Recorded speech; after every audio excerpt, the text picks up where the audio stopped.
আসসালামু আলাইকুম। আমরা আজকে আইসিটি তৃতীয় অধ্যায় সংখ্যা পদ্ধতি নিয়ে ক্লাস শুরু করব।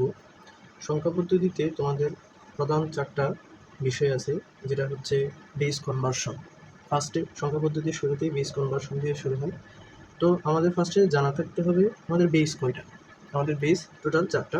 একটা তোমাদের ডেসিমাল, আর একটা বাইনারি, আর একটা অক্টাল এবং হেক্সাডেসিমাল। প্রত্যেকটার বেস আলাদা আলাদা। ডেসিমালের বেস 10, বাইনারি 2, অক্টাল 8, হেক্সাডেসিমাল 16। এখন বেস কনভার্সন জিনিসটা হচ্ছে আমরা একটা বেস থেকে আরেকটা বেসে যাব। সাধারণত এইচএসসি পরীক্ষায় তোমাদের যে কোয়েশনটা আসে ওখানে গতে দেওয়া থাকে একটা বেস থেকে আরেকটা বেসে কনভার্সন করতে। একটা উদ্দীপক সাজানো থাকবে অবশ্যই। ওই উদ্দীপক থেকে তোমাকে ফাইন্ড করতে হবে কোন বেস থেকে কোন বেসে যেতে হবে। তো আমরা কিভাবে যাব সেটা স্টেপ বাই স্টেপ দেখব। আমরা ফার্স্টে দেখি ডেসিমাল থেকে কোথায় কোথায় যাওয়া যায়।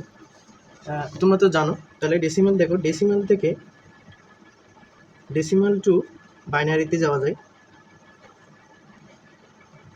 ডেসিমাল টু অক্টালে যাওয়া যায়, ডেসিমাল টু হেক্সা হেক্সাডেসিমালে যাওয়া যায়। এখন একটা বেস থেকে আমরা অপর 3টা বেসে কীভাবে যাব স্টেপ বাই স্টেপ দেখব।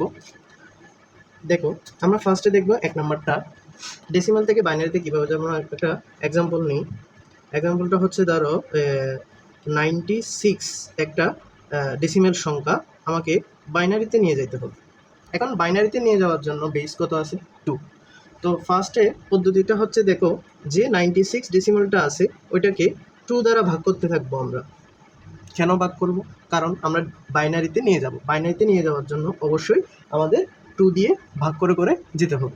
এখন ভাগ করার সময় এই পাশে বসবে তোমার ভাগশেষ, এই পাশে তোমার বসবে কি? ভাগশেষ।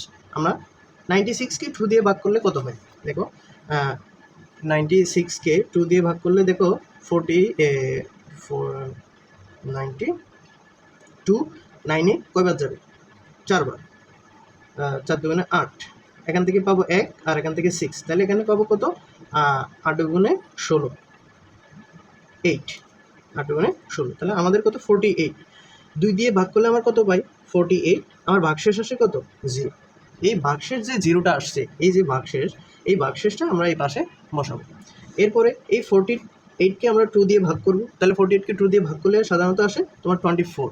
24কে যেহেতু ভাগশেষ আমাদের 0 আসবে এখানে, কেন? কারণ 48কে ডিরেক্টলি ভাগ করা যাচ্ছে, ঠিক আছে।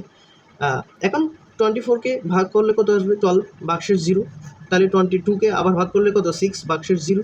2কে আবার 6 দ্বারা ভাগ করলে কত? 3, ভাগশেষ 0। এখন দেখো 2কে 3 দ্বারা ভাগ করতে হবে। এখন 2কে 3 দ্বারা ভাগ করলে ভাগশেষ দেখি আমরা 2 3-তে একবার যাবে, ভাগশেষ আমার কত? 1। এখন একবার এটা এখানে লিখবো, ভাগফলটা আমার এই পাশে লিখবো, তারপরে হচ্ছে এই পাশে ভাগশেষ, ভাগশেষ আমার কত? 1। ক্ষেত্রে এই ভাগফল বরাবর 0 চলে আসবে, তোমার এই যে 1টা ওইটা ভাগশেষে বসে যাবে। এটাই হচ্ছে নিয়ম, তোমার ডেসিমাল থেকে বাইনারিতে নিয়ে যাওয়ার একটা নিয়ম।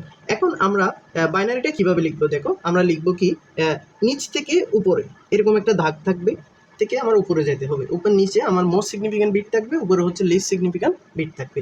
এখন আমরা এই 96কে বাইনারিতে কিভাবে লিখবো? আমাদের পরীক্ষায় তো লিখতে হবে না, ডেসিমাল থেকে বাইনারিতে কেমনে নিয়ে গেছো এই পদ্ধতিটা তো লিখতে হবে না। তাহলে দেখো 99 তোমার 10 বেস। এখন নিচ থেকে উপরে, নিচে আছে কত? 11, আর বাকিগুলো সব 0। 1 2 3 4 5,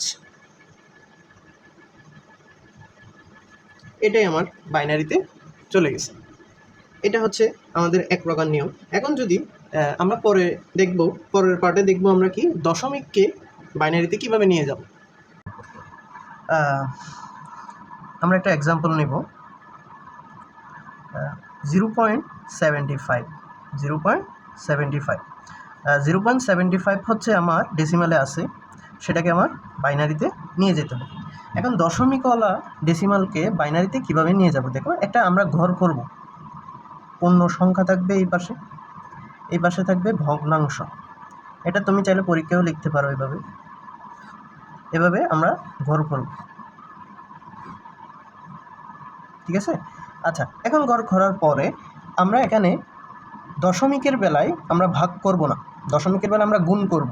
যে দশমিক ডেসিমালটা দেওয়া আছে সেটাকে আমরা যে বেসে নিয়ে যাব ওই বেস এর সংখ্যা দ্বারা আমরা গুণ করব। যেমন আমরা 0.75 আমার ডেসিমাল দেওয়া আছে, আমার কোথায় নিয়ে যেতে হবে, আমার বাইনারিতে নিয়ে যেতে হবে। বাইনারি বেস কত 2। এখন আমরা গুণ করব, এখন ভাগ করব না, দশমিকের বেলা আমরা কী করব, গুণ করব। গুণ করার এখন 0.75কে যদি আমরা গুণ করি সেক্ষেত্রে আমাদের কত আসবে, 150 আসবে, 1.50 আসবে। এখন 1.50তে দেখো ওয়ানটা হচ্ছে আমার কি, এই ওয়ানটা হচ্ছে দশমিক, ওয়ানটা হচ্ছে পূর্ণ সংখ্যা, আর 0.50টা হচ্ছে আমার দশমিক। এই যে পূর্ণ সংখ্যাটা এটা এই পাশে লিখবো, সরি আমরা ফার্স্টে 0.75 এখানে দেখাইতে হবে তুমি যে গুণ করতেছো সেটা, এটা খালি থাকবে প্রথমটা। এখন গুণ করার ফলে কি আসবে, এখানে এই পাশে পূর্ণ সংখ্যা আসবে, এই পাশে 0.50 আসবে। এখন 0.50 তো 50, তুমি চাইলে এটা 0 না লিখে 0.5ও লিখতে পারো, ওটা সমস্যা নয়। এখন আবার এখানে কতক্ষণ পর্যন্ত এটা গুণ করতে থাকবো, যতক্ষণ না এই পাশে 0 আসে, ঠিক আছে। এখন আবার 2 দ্বারা গুণ করব, 2 দ্বারা গুণ করলে আমার দেখো 0.5কে যদি আমি 2 দ্বারা গুণ করি তাহলে আমার কত 1.0 আসে। এই যে 1টা হচ্ছে এখানে পূর্ণ সংখ্যা আর 0.0টা হচ্ছে কি আমার দশমিক। এখন 0.0 চলে আসছে আমার, এখন 0.0 চলে আসাতে আমার এটা আর গুণ করতে হবে না। এখন আমরা কিভাবে দশমিকটা নিব, এখন নিব উপর থেকে নিচে। যখন পূর্ণ সংখ্যা ছিল তখন আমরা নিচ থেকে উপরে নিয়েছিলাম, এখন হবে উপর থেকে নিচে। এখানে হবে এমএসবি আর নিচে হবে আমার এলএসবি, যে তীর চিহ্নটা থাকবে এই বরাবর এলএসবি, এটা দেখাইতে হবে না, এটা পরীক্ষায় না দেখালেও চলবে। এটা কীভাবে নিবা, উপর থেকে নিবা না নিচ থেকে নিবা, এই যে 1টা ওইটার জন্য এই এমএসবি থেকে এলএসবি তীর চিহ্নটা দেখাই দেওয়া হয়। এখন আমরা এই যে 0.75 দশমিক ছিল এটাকে আমরা বাইনারিতে নিয়ে গেছি, দেখো উপর থেকে নিচে, তাহলে পূর্ণ সংখ্যাটাই নিব, এই পাশে ভগ্নাংশ আর কোনো কাজ নাই, তাহলে পূর্ণ সংখ্যা আমার কত 1 আসছে, এটাই আমার কি বাইনারি। বুঝতে পারছো?